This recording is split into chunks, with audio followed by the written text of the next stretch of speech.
ሰላም ሰላም ይሕዋት ሰላም ክትሉ ትሚተዩ ናይ ልምዓት ምፅያ ዘለኹ ከዓ ብጣዕሚ ዝሕግዝ ዜና እዩ ጋይዝ ኦ ማይ ጋድ እግዚኣብሔር ጎይታ ሽሙ ዝተባረኸ ይኹን ንዘለኣለም I'm so happy. I don't even know what to do with myself. እግዚአብሔር ጎይታ ሽምካ ዝተባረኸ ይኹን ንዘለኣለም my lord my god እዚ ኩሉ ስቅያት እዚ ኩሉ መከራ እዚ ኩሉ ደም ዝፈሰሰ ኣብ ትግራይ እዚ ኩሉ ኣብ ዓለም ተራእዩ ዘይፍልጥ ስቅያት ዝረኸበት ትግራይ እግዚአብሔር ኣቦ ብኻተ ዝሰማዕኻዮ ምሕረት ተውርደላ ዘለኻ ምስጋና ኸይባረኸልና እግዚአብሔር ኣቦ ሽምካ ዝተባረኸ ይኹን ንዘለኣለም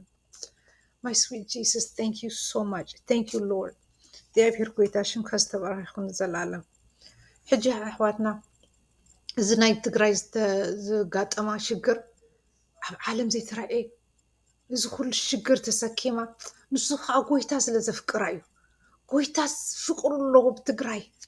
ዓዲ ፃድቃናት ዓዲ ዝኣርክብ ዘካብነት ስለ ዝኾነት ጎይታ ብጣዕሚ በቃ ዘፍቅራ ምስኡ ኣብ ካልቨሪ ተሸንኪራ እዚ ኩሉ ሽግር ረኺባ ኩሉ ግዜ ምስ ረኸበት ሽግር እያ ዋይ ምክንያቱ ልክዕ ጎይታ ስለ ዝሓርያ እዩ ንሱ ከዓኒ ሕጂ ከዓ እንታይ እዩ ዝብል ዘሎ ጎይታ ሽሙ ዝተባረኸ ይኹን ንዘለኣለም ሓውና ብራያን እቲ ናይ መጀመርያ ቪድዮ ዝተዛረበ ምስኡ ከዓ ካብ ፕሮፌት ዝተዋሃባት ምስጢር ማለት እዩ ኣመንዳ ግሬስ ትበሃል ኣብ ዩቱብ ቪድዮ ቸክ ክትገብርዋ ትኽእሉ ኢኹም ሕጂ ጎይታ እዩ እዚ መሰጅ ንዓ ሂዋን ሲስተር ኣመንዳ ግሬስ ማለት እዩ she's a prophet of God ኢትዮጵያ ሲልዋ እዚ ኩሉ ብኽያትን እዚ ኩሉ ጥሜትን እዚ ኩሉ ሽግርን እዚ ኩሉ ሕማቅ ነገር ዝረኸብክዮሲ ብኽያት ክሰሚዐዮ ኣለኹ ይብላ ኣሎ ጎይታ ሽሙ ዝተባረኸ ይኹን ንዘለኣለም ሕጂ ከዓ I am raising a leader ይብላ ኣሎ ሓደ ወዲ ጎይታ ሙሩፅ ኣምላኽ ኣነ ዝመረፅኮ ሰብ ሬይዝ ክገብር ሊደር ኣብ ዓዲ ክብላ ኣሎ ናተይ ኣብቲ ናተይ ዋክ ዝገብር who has fear of God who will walk with the Lord ማለት እዩ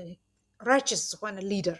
ጎይታ ክመርፀላ ኣሎ ማለት እዩ ንትግራይ እግዚኣብሔር ጎይታ ሽምካ ዝተባረኸ ይኹን ንዘለኣለም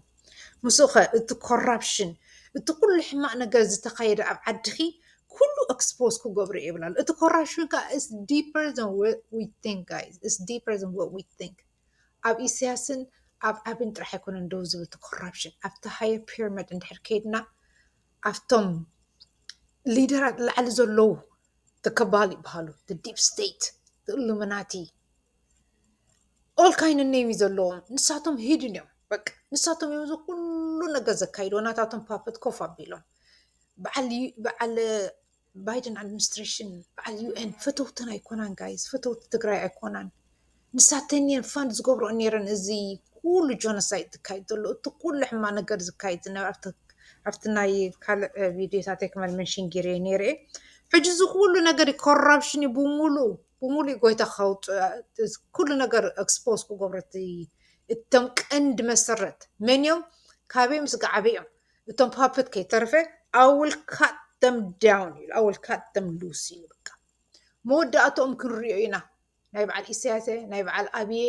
እግዚአብሔር ጎይታ ሽምካ ዝተባረኸ ይኹን oh my sweet Jesus thank you Lord ምስኡ ኸ ትግራይ ብጣዕሚ ከቢድ ዝኾነ ማይ ምስ ወቕዐ ኣብቲ ዓዲ ቅድሚ ሕጂ ወቕዒ ዘይፈልጥ ማይ ክወቅዕ ኣብቲ ዓዲ ኢሉ እቲ ሳይን እዚ ኢልዎ ሽዑ እዩ ክለንዝ ክገብሮ ጎይታ እቲ ኩሉ ሽግራን እቲ ኩሉ ፀበባን እቲ ኩሉ ጭቆናሲ he will cleanse it በቲ ማይ ገይሩ ሽዑ እዩ እቲ ምሕረት ክመፅእ ኢሉ ገሊፁላ ንሲስተር ኣማንዳ ግሬስ ሽዑ እንታይ ኢሉ ኣብ መወዳእታ the Lord will raise ኢሉ resources he will bring the resources ከመይ ዝበለ resources it will spring from the ካፍቲ ኤርያ ተዓዲ ብላ ኣሎ ካብቲ ዝነበረታት ዝበለፀ resources ናይቲ ኩሉ ሽግር ናይቲ ኩሉ ፀበባን ከዓኒ ከመይ ዝበለ resources ክትረክብ እያ እግዚአብሔር ጎይታ ሽሙ ዝተባረኸ ይኹን ንዘለኣለም እዚ ዝገብረልና ዘሎ ጎይታ እዚ ከመይ ጌርና ኢና ክነመስግኖ እንታይ ኣነስ ኣመስኪነ እኮ ይፀግቦኒ እግዚአብሔር ጎይታ ኣብዚ ዘብቅዓና በዓል ኣዴታትና ሙሉእ መዓልቲ ዝኽሪኦ ዝጭንቅን መከራን 24 ሰዓት ልበን ምስኡ በቃ ዝገብሮ የፈልጣ 10 ግዜ እንታይ ኮይኖም ሕጂ እንታይ ገይሮም ክብላ መሻኽን እዚ ጸሎትናታትን ጸሎት ናይ ቅዱሳን ኣብዚ ብፅሕና ዘሎ እግዚኣብሔር ጎይታ ልብና ክፈተልና እቶም ጆኖሳይድ ተካይዱ ዘለኹም ምስቶም ሊደራት ኮንኩም ፕሩፍ ትገብርዎ ዘለኹም እዚ ሽግር ናይ ትግራይ እግዚኣብሔር ጎይታ ምሕረት የውርደልኩም ዳስ all I can say ምክንያቱ you're not going to be very happy soon you will not be very happy soon ብጣዕሚ እዩ ዘሕዝን ብጣዕሚ እዩ ዘሕዝን ቀንዲ ዘሕዝነኒ ከዓነ እቲ ዘይፈልጥ ኣይፈልጥን እዩ እቲ ክርስቲያን እዩ ዝብል እሞ ከዓነ certain people that I respect so much በዚ ናይ ጆኖሳይድ ሓደ ኩነታት ምስ ረኣኹሲ ልበይ ዝተሰይሩ እዩ I hope certain people you're watching this ብጣዕሚ ዘሕዝን እዚ ኣብ ፖስት ክገብር ኢለ ከይደ ናብ ሓደ ሰብ ብጣዕሚ ሪስፔክት ዘለኒ ሰብ ዝነበረ ማለት እዩ ክርስቲያን ዝኾነ ሰብ I found out that person blocked me why because ተሓቂ ኣይፈትዎን እዮም ሞዞም ሰባት እዚኣቶም ከዓ ክርስቲያን ማስ ዝኸዱ ቁርባን ዝቆርቡ yet they support just genocide of Tigray oh my God sweet Jesus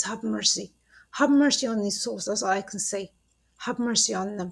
because soon they're not going to be very happy people ምክንያቱ እቲ ሓቂ ክወፅእ እዩ ተሓራቢ ክሕባእ ሰብ እግዚኣብሔር ጎይታ በዓልኻ ምሕረት ኣውርደልና እንታይ ምኾነ ንብል ከም ዝለዓለ ንዛርቦ ነገር የለን ጎይታ ዝተባረኸ ይኹን ስጋዕ ኔክስት ታይም ንራኸብ ፕሊዝ ተኽኢልኩም ሼር ግበሩ ኣኹም ስፔሻሊ እንተን ኣዴታትና ኣርእይወን በጃኻትኩም ልብን ጠልጠል ኢሉ ዘሎ ሓንቲ ነገር ዘይርድአን ሙሉእ መዓልቲ ኒውስ ሕማቅ ኒውስ ክሰምዓ ስለ ዝዋዕላ እዛ ጉድ ኒውስ ኣስምዕዎን እዮም በጃ ማነ ኣደይ ሓንቲ ካብኣተን ስለ ዝኾነት ብጣዕሚ ክትጉህያ ትውዕል ሙሉእ መዓልቲ